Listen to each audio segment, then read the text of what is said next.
सर्वांना नमस्कार. तर आज होता सॅटरडे. तर आज मी सर्व गाद्या छान उन्हामध्ये सुकत टाकलेल्या होत्या. त्यानंतर मी त्या छान झटकून वगैरे घरामध्ये घेतल्या. तर हे सर्व माझ्या एकटीच्याने शक्य नव्हतं, पण मग करावं तर लागतंच, कारण त्या जर उन्हामध्ये सुकवल्या नाही तर त्यांचा वास येतो. मग त्यानंतर मी त्यांना छान खोळी वगैरे घालून घेतल्या. त्यानंतर शुभ्राच्या पप्पांना जायचं होतं दुपारी कामाला, तर त्यांच्या टिफिनसाठी मी ते उसळ आणि पोळ्या बनवलेल्या होत्या. तर आज माझ्याकडनं थोडासा वेळ पण झालेला होता त्यांना टिफिन बनवून देण्यासाठी, आणि त्यामुळे त्यांना कामावर जाण्यासाठी पण 10-1 मिनटं वेळच झाला. त्यानंतर मग माझी घरातली कामं बाकी होती, तर मी फ्रीज वगैरे घासून घेतलं. त्यानंतर संध्याकाळचं पाणी येतं आमच्याकडे, तर फिल्टर मला दर 2 दिवसाआड घासावंच लागतं. नाही घासलं तर त्यातलं पाणी पडत नाही. तर ती तांब्याची हंडी वगैरे सर्व छान घासून वगैरे घेतलं.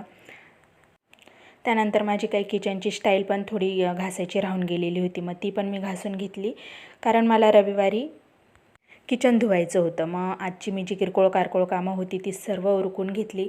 तर किचन वगैरे छान क्लीन करून घेतलेलं आहे. म्हणजे जवळजवळ आजचा माझा सॅटरडेचा पूर्ण दिवस कामातच गेलेला आहे. तर हे सर्व आवरता मला वाजले होते 7:30. त्यानंतर मग मी मुलांसाठी आणि माझ्यासाठी चालू फक्त मुगाची खिचडी टाकली, आणि हा तुम्हाला मी किचन आवरल्याचा छोटासा व्हिडिओ टाकते आहे. तर कसा वाटला तुम्हाला आजचा माझा व्हिडिओ? भेटूया पुढील ब्लॉगमध्ये. बाय.